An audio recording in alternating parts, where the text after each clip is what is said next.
이 시간 은혜 받은 하나님의 말씀은 구약성경 사무엘상 31장 1절 6절까지 보겠습니다.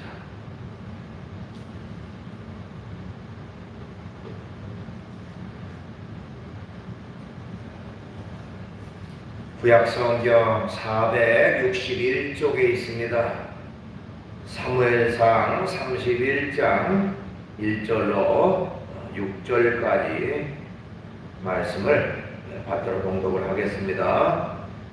블레셋 사람들이 이스라엘을 침해 이스라엘 사람들이 블레셋 사람들 앞에서 도망하여 길보아 산에서 엎드려져 죽으니라. 블레셋 사람들이 사울과 그의 아들들을 추격하여 사울의 아들 요나단과 아비나답과 밀가수아를 죽이니라. 사울이 패전함에 활 쏘는 자가 따라잡으니 사울이 그 활 쏘는 자에게 중상을 입은지라. 그가 무기를 든 자에게 이르되 네 칼을 빼어 그곳으로 나를 찌르라. 할례 받지 못한 자들이 와서 나를 찌르고 모욕할까 두려워하노라 하나 무기를 든 자가 심히 두려워하여 감히 행하지 아니하는지라. 이에 사울이 자기의 칼을 뽑아서 그 위에 엎드러지매 무기를 든 자가 사울의 죽음을 보고 자기도 자기 칼 위에 엎드려져 그와 함께 죽으니라. 사울과 그의 세 아들과 무기를 든 자와 그의 모든 사람이 다 그날에 함께 죽었더라. 아멘. 말씀 6절까지 받들어 봉독을 했습니다. 찬송한 오늘 주어진 본문 말씀 가지고 사울의 죽음이 주는 교훈 제목의 말씀으로 은혜를 같이 나누려고 합니다. 오늘 본문 말씀에 보면 사울이 어떻게 마지막 생을 마감했는지에 대한 기록이 나와 있습니다. 바로 사울은 이스라엘의 초대 왕이었죠. 이 이스라엘의 초대 왕이었던 사울이 인생의 마지막 순간을 어떻게 마감했는가 하는 얘기입니다. 한마디로 말하면 사울의 죽음은 아름답지 못한 죽음을 당했다 이렇게 말할 수가 있습니다. 1절 이하 쭉 내용을 보면요, 우선은 사울은 전쟁에서 패하는 모습을 지켜보았습니다. 1절 말씀에 보면 블레셋 사람들이 이스라엘을 침해 이스라엘 사람들이 블레셋 사람 앞에서 도망하여 길보아 산에서 엎드러져 죽으니라 이렇게 기록하고 있어요. 전쟁을 지휘하는 장수가 자기 휘하에 있는 부하들이 전쟁에서 패하는 그 모습을 보는 것만큼 비참하고 처참한 것은 없을 것입니다.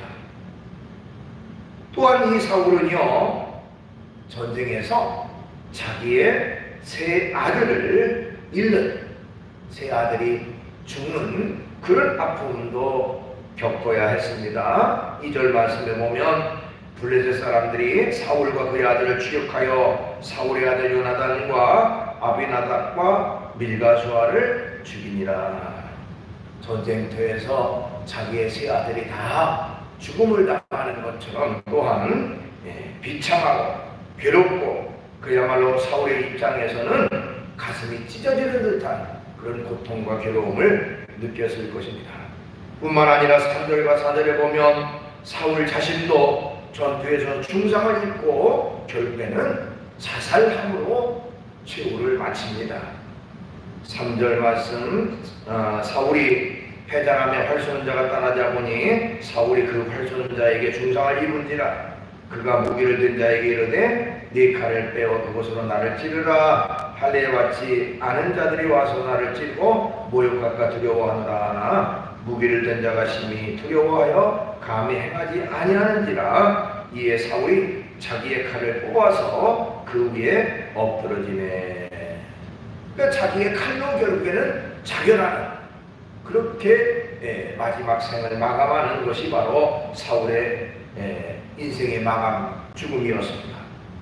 자, 죽음 후에 그러면 어땠느냐? 죽음 후에도요, 블레셋 사람들에게 발견돼서 그의 시신조차 목이 베이고 성벽에 못 박히는 끔찍한 일이 일어났습니다. 그 내용이 오늘 본문 이후에 8절로 10절에 나와 있습니다.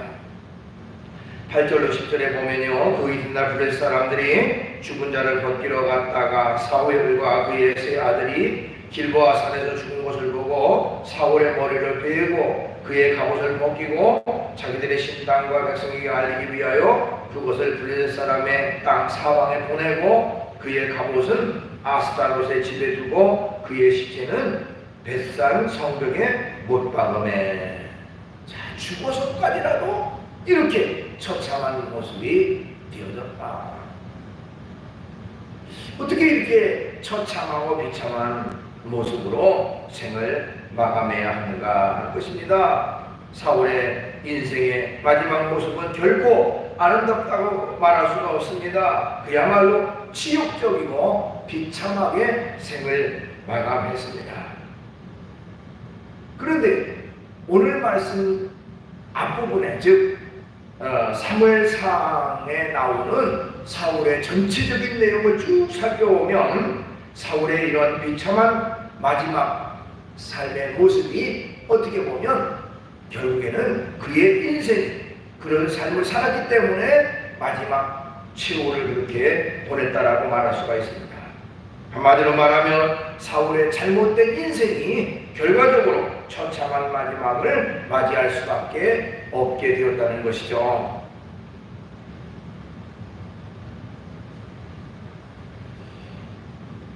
자, 오늘 이 시간은 바로 이 사울의 죽음, 그리고 사울이 어떤 삶을 살았기 때문에 결과적으로 이렇게 됐는가 하는 것을 살펴보면서 은혜를 나누려고 합니다. 우선 사울의 영적 교만이 그의 마지막을 비참하게 만들었다, 이렇게 말할 수가 있습니다. 영적 교만이 그의 마지막을 비참하게 만들었다. 사울의 인생의 마지막에 처참했던 그 결정적 이유는 그가 영적으로 교만했기 때문이다, 이렇게 말씀드릴 수가 있습니다. 사무엘상 13장 9절에 보니까요, 사울이 이르되 번제와 화목제물을 이리로 가져오라 하여 번제를 드렸더니 하는 내용이 나옵니다. 자, 사울 왕은 제사장이 아니면서도 자기가 직접 제사를 집례했다고 하는 것입니다. 성경에 보면 하나님 앞에 제사 드리는 행위는 제사장들만이 하나님 앞에 제사를 지낼 수가 있었습니다. 다른 사람이 제사를 지내는 것은 하나님을 불경하게 만드는 그런 결과가 되어졌습니다. 그럼에도 불구하고 사울은 자기가 직접 하나님 앞에 제사하는 그런 일을 범하게 됐습니다. 사울은 백성의 왕이었습니다. 지도자였습니다. 백성을 통치하고 다스릴 수 있습니다. 그러나 하나님 앞에 제사를 집례할 수가 없습니다. 그것은 바로 제사장의 고유 권한이기 때문에 그렇습니다. 사울은 영적으로 교만해서 제사장들이 할 수 있는 많이 하는 그런 제사를 자기가 직접 하는 그런 영적 교만을 범하게 됐다고 하는 것입니다. 성경에 보면 본래는 사울은 초창기에는 굉장히 겸손했던 사람이었습니다. 사무엘을 통해서 이스라엘 초대 왕으로 부름을 받았을 때에 그는 철저히 자신을 낮추고 겸손하게 대답을 했습니다. 그 내용이 사무엘상 9장 21절에 나오는데요, 사울이 대답하여 이르되 나는 이스라엘 지파 중에 가장 작은 지파 베냐민 사람이 아니니까 또 나의 가족은 베냐민 지파 가족 중 가장 미약하지 아니하니까 당신이 어찌하여 내게 이같이 말씀하시나이까.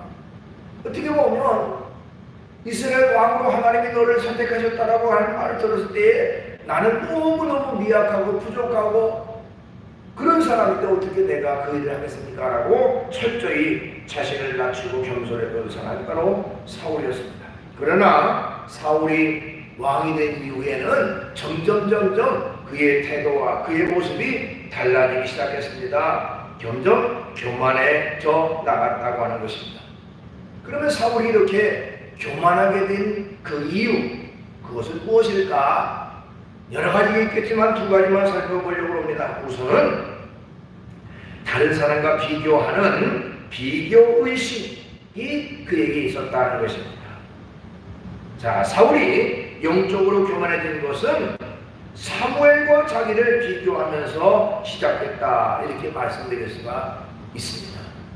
물론 성경에는 직접적으로 사무엘을 시기했다라고 하는 말은 없습니다만은 전체적인 내용들을 쭉 살펴보면 어떻게 보면 사무엘을 시기한 그 비교의식, 그것이 교만하게 되는 출발점이 아니겠는가, 이렇게 생각을 해봅니다.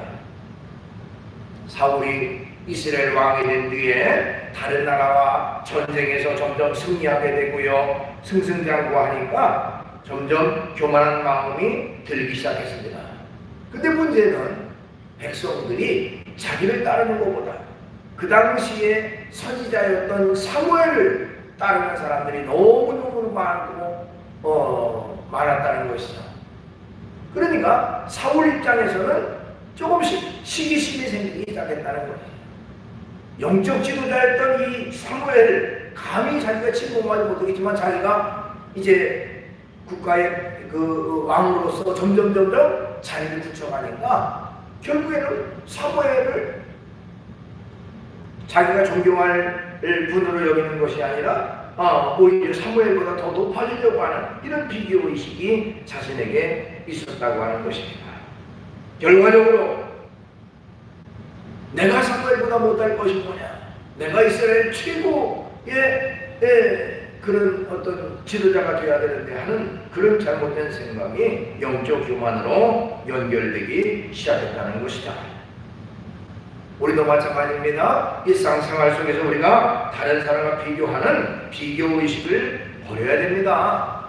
특별히 영적 교만을 영적으로 비교하지 말고 결과적으로 영적 교만에서 벗어나야 하는 것입니다. 다른 사람과 비교하여서 거기에서 시샘하고 또 높아지려고 하는 그런 우월의식, 그것은 결코 하나님 앞에 바른 것이 아닙니다. 그 다음에 사울이 이렇게 영적 교만에 이르게 된 그런 이유는 무엇일까? 그것은 바로 자신을 과대평가했다는 것입니다. 자신을 과대평가했다. 사울이 영적으로 교만하게 된 그 결정적 이유는 자기 자신을 과대평가한 데서 왔다라고 말할 수가 있습니다. 이스라엘 초대 왕으로서 백성들이 자기를 추종하고 또 전쟁에 나가서 승승장구합니다. 물론 그것이 하나님의 능력으로 하나님의 역사로 승리한다고 했다고 하는 것을 망각하고 자기의 능력과 자기의 어떤 그 실력이 뛰어나서 결과적으로 승리했다고 하는 그런 그 자만심에 빠지기 시작을 했습니다. 그러면서 점점 자기를 과대평가하기 시작했다고 하는 것입니다. 나는 이스라엘의 최고의 지도자라, 최고 용도자라, 왕이다. 내가 못할 것이 뭐냐? 내 앞에 감히 나설 사람이 누구인가 하고 그렇게 생각을 하고 교만 가운데 빠져들게 됐습니다. 그 결과가 아까도 말씀드렸지만 제사장만이 할 수 있는 그런 하나님 앞에 제사하는 행위를 자기가 직접 제사를 진리하는 결과까지 이르게 됐다고 하는 것입니다.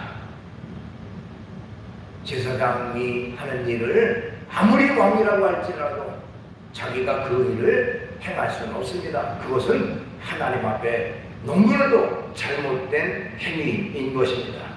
하나님은 그렇게 행하는 사람들을 다 징계하시고 징책하셨던 것을 볼 수가 있습니다. 역대하 26장에 보면요, 그 당시에 이스라엘에 우시야 왕이라고 하는 왕이 있었는데 그 사람도 영적으로 교만해져서 제사장이 하는 것처럼 직접 성전에 가서 분향하려고 하다가 나병에 걸려서, 문둥병에 걸려서 걸렸다고 하는 그런 이야기가 나옵니다. 우리 한번 성경을 찾아보도록 하겠습니다. 역대하 26장입니다. 역대하 26장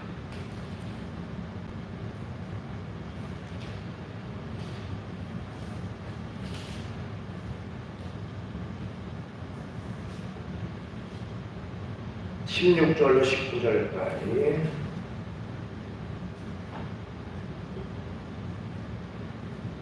네, 구약성경 691쪽에 있습니다. 역대하 26장 16절부터 19절 말씀까지 우리 한번 같이 맞춰 읽도록 하겠습니다. 역대하 26장 16절부터 19절까지 읽습니다. 시작. 그가 강성하여짐에 그의 마음이 교만하여 그를 행하여 그의 하나님 여호와께 범죄하되 그 여호와의 성전에 들어가서 향단에 분향하려 한지라. 제사장 아사랴가 여호와의 용맹한 제사장 80명을 데리고 그의 뒤를 따라 들어가서 우시야의 왕 곁에 서서 그에게 이르되 우시야여, 여호와께 분향하는 일은 왕이 할 바가 아니요 오직 분향하기 위하여 구별함을 받은 아론의 자손 제사장들이 할 바니 성소에서 나가소서. 왕이 범죄하였으니 하나님 여호와께서 영광을 얻지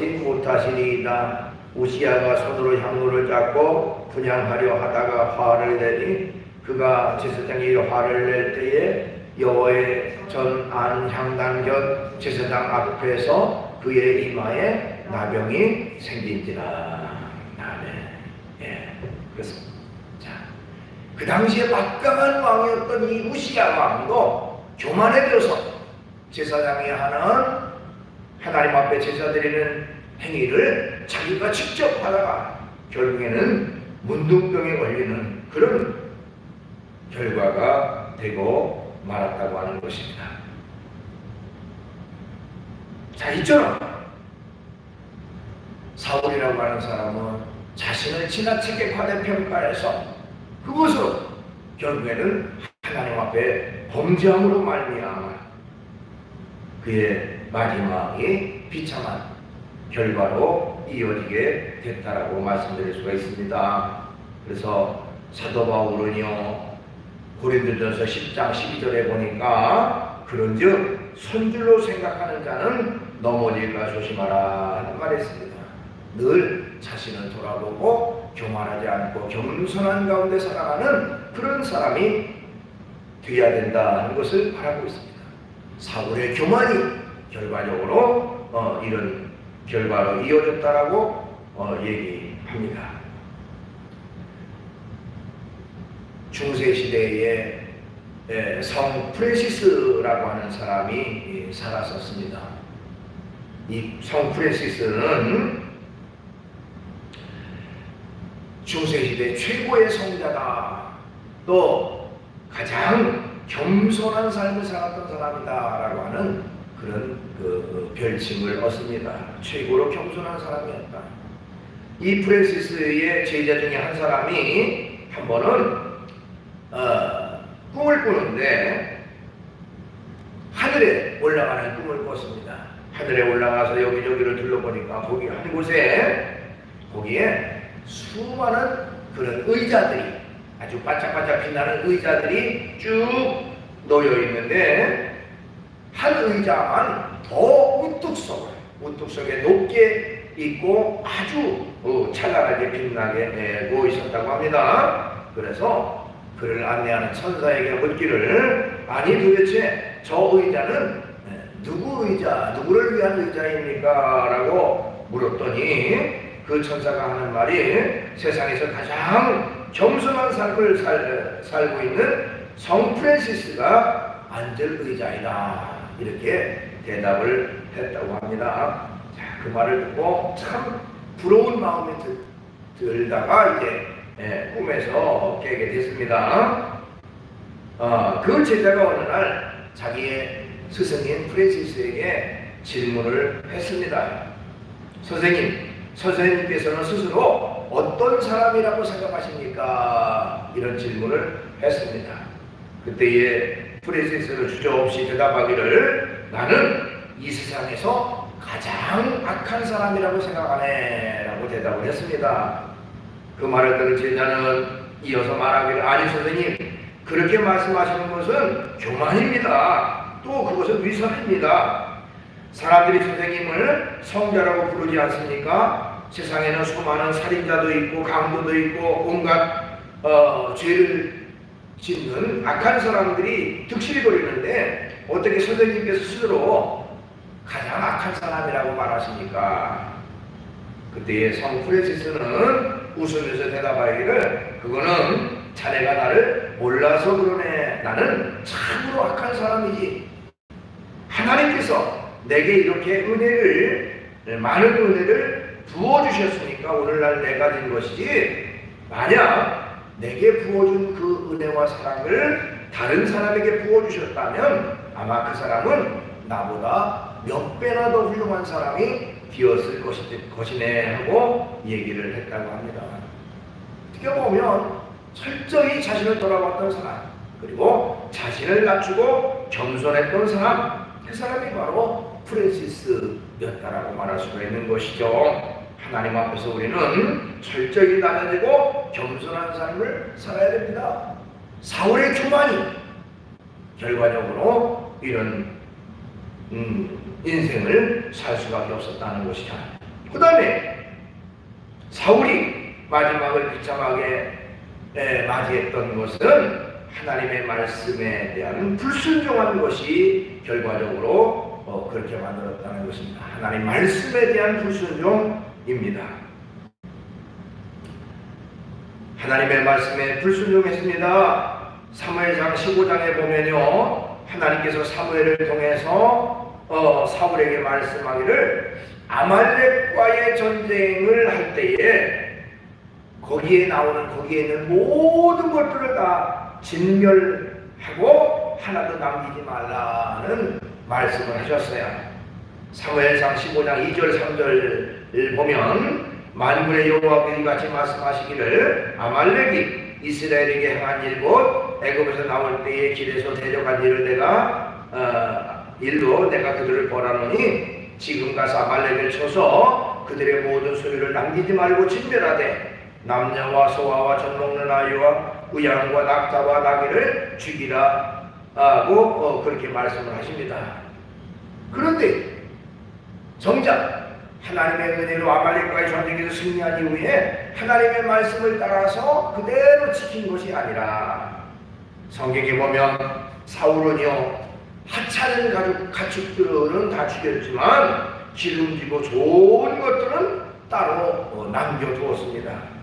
그 내용이 사무엘상 15장 8절 9절에 나와요. 아말렉 사람의 왕 아합을 사로잡고 칼날로 그의 모든 백성을 진멸하되 사울과 백성이 아합과 그의 양과 그의 소의 가장 좋은 것 또는 기름진 것과 어린 양과 모든 좋은 것을 남기고 진멸하기를 즐겨 아니하고 가치 없고 하찮은 것은 진멸하니라, 이렇게 기록되어 있어요. 그러니까 하나님의 말씀은 모든 것들을 다 살려두지 말고 진멸하라고 말씀하셨는데 정작 사울은 그 중에 기름지고 좋은 것들을 남겨두고 하찮은 것들만 다 진멸하는 그런 불순종의 모습을 보였다고 하는 것입니다. 자, 그런 불순종, 하나님의 말씀이 하라 한 것을 하고 하지 말라고 해서 하지 말아야 되는데 하나님의 말씀을 어기고 인간 스스로, 사람 스스로 하나님의 말씀에 대해서 어긋나게 행동했다고 하는 것이다. 자, 거기에 대해서 하나님은 즉각적으로 어떻게 말씀하시냐면 사무엘상 15장 15절에 보니까요, 내가 사울을 왕으로 세운 것을 후회하노니 그가 돌이켜서 나를 따르지 아니하며 내 명령을 행하지 아니하였습니다 라고 말하고 있습니다. 그러니까 하나님께서 이스라엘 왕 초대 왕으로 사울을 삼은 것, 그것을 후회한다, 그렇게 말씀하셨습니다. 자, 이 사건이 결국에는 하나님께로부터 사울이 버림받는 그런 계기가 됐습니다. 그리고 이 사건 이후에 점점 사울의 인생은 힘들어지기 시작했습니다. 하나님의 성령이 그를 지배하고 성령께서 그와 함께했던 그 사람이 하나님의 성령이 떠나가고 악령이 찾아와서 그를 지배하니까 포악한 사람이 됐습니다. 그는 심지어 사무엘상 28장 7절에 보니까 하나님의 뜻을 따르고 들어야 되는데 하나님이 응답하지 않으니까 신접한 여인을 찾아가서 앞으로 어떻게 될 것인가 하는 것을 묻게 되는 그런 상태까지 이르게 됐습니다. 결과적으로는 마지막 인생을 처참하게 마치게 됐다고 하는 것입니다. 하나님을 향한, 하나님 말씀을 향한 불순종, 그것이 결과적으로 이렇게 되어졌다라고 말할 수 있는 것이죠.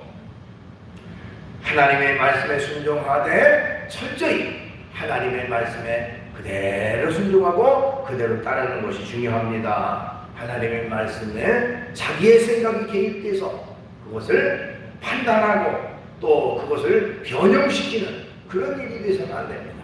하나님이 말씀하시면 그대로 따르고 그대로 순종하는 것이 가장 복된 삶을 살아가는 모습이라 이렇게 말씀드릴 수가 있습니다.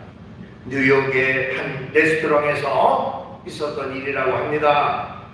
그 레스토랑의 주방장은 굉장히 음식 만드는 실력은 뛰어난데 사람의 성격이 굉장히 모났다고 합니다. 고분고분한 성격이 아니고 아주 모난 성격이 돼서 때때로는 손님들과 다투는 일이 많았다고 합니다. 그래서 그 식당의 주인은 항상 그 주방장을 불러놓고 손님은 왕이니까 절대로 손님과 싸우지 말고 손님이 원하는 대로 다 해주라 이런 부탁을 늘 했다고 해요. 그러던 어느 날 한 할머니 한 분이 그 식당에 오셔서 주문을 했습니다. 감자를 튀겨달라는 주문이었습니다. 그래서 이 주방장이 감자를 튀겨서 갖다 주니까 그 할머니는 너무 크다고 말하면서 다시 썰어서 튀겨달라 그렇게 주문을 했어요. 그래서 이번에는 이제 다시 썰어가지고 튀겨서 다시 갖다 주었습니다. 그랬더니 그 할머니 말이 이번에는 너무 두꺼우니까 다시 얇게 썰어서 튀겨달라 이렇게 주문했습니다. 3번씩이나 이렇게 되짜를 말이니까 주방장 입장에서 화가 날 만도 하죠. 화가 막 치밀어 올라서 막 부글부글하는 그런 상태 속에서 그 옆에 모습을 보고 있던 주인이 계속 따라다니면서 참아 순종해 하고 외쳤다고 합니다. 하는 수 없이 주방장은 그 감자를 종이장처럼 얇게 썰어가지고 한 입에 쏙 돌아갈 수 있도록 그렇게 튀겨서 갖다 주었습니다. 그랬더니 그 할머니가 빙긋이 웃으면서 감자를 맛있게 먹었다고 그래요. 자, 그 할머니의 그 음식 먹는 모습과 그 감자의 모습이 너무 먹고 싶었던 주변의 다른 사람들도 그걸 보고 나도 저거 하나 해달라, 나도 저거 하나 해달라 하고 주문을 합니다. 그래서 이 사람 저 사람하고 그 소문이 점점 퍼지게 됐고요. 결과적으로 그 감자튀김은 뭐로 말미암아서 그 레스토랑이 최고의 명성을 얻게 됐다고 해요. 야, 저 레스토랑에 가면 맛있는 감자튀김을 하는 그런 한다고 한다. 참 가서 먹어보자라고 소문이 퍼지게 됐고요. 그것이 바로 오늘날 우리가 즐겨 먹는 포테이토 칩 그것의 시작이 되었다고 합니다. 그런 일화가 있다고 합니다. 어떻게 보면 순종이 결과적으로 이런 결과를 만드는 것이죠. 그렇죠? 어쨌든 하나님 앞에서도 마찬가지입니다. 우리가 어떤 일이든지 순종하는 삶을 살아야 됩니다. 말씀하시니 그대로 순종하겠습니다. 그대로 따르겠습니다. 그대로 지키겠습니다. 그것이 바로 하나님을 믿는 믿음의 사람의 모습인 것입니다. 그런데 사울은 그렇게 하지 않았다는 거예요. 자기 욕심이 결과적으로 하나님의 말씀을 어기게 만들고 결과적으로는 하나님의 버림을 받는 그런 사람이 됐다고 하는 것입니다. 이스라엘의 초대 왕이었던 이 사울은 참으로 아름답지 못한 그런 마지막을 보냈습니다. 그건 바로 그의 영적 교만이 그런 결과를 낳았다고 말할 수가 있습니다. 또한 하나님의 말씀에 불순종한 것이 결과적으로 그런 결과를 낳았습니다. 언제든지 겸손한 가운데 하나님을 섬기되 철저히 하나님의 뜻을 따르고 하나님의 말씀에 순종함으로 하나님의 인정받고 칭찬받고 존귀함 받는 우리 모두가 되기를 주의 이름으로 축원합니다. 기도하겠습니다. 거룩하신 주님을 찬양합니다. 오늘 이 시간도 저희들을 사랑해 주셔서 주의 전에 이끌어 주시고 귀한 예배 드릴 수 있도록 종 주심을 감사합니다. 사울이라고 하는 한 인물, 초창기에는 그도 역시 겸손한 사람이었지만은 점점 왕이 되고 자기의 세력이 커지면서 하나님 앞에 교만해졌고 많은 사람 앞에 군림하려고 하는 잘못된 생각을 가졌고 또한 나아가서 하나님의 말씀을 어기는 그런 사람이 되었던 결과 그런 마지막을 아름답지 못하게 마감했던 것을 볼 수가 있습니다. 주님, 우리가 이런 모습을 버리게 하시고 철저히 하나님 앞에 자신을 낮추는 겸손 있게 하시고 또한 말씀에 그대로 따르고 그대로 순종하는 저희 모두가 되게 주시옵소서. 예수님의 이름으로 기도하옵나이다. 아멘.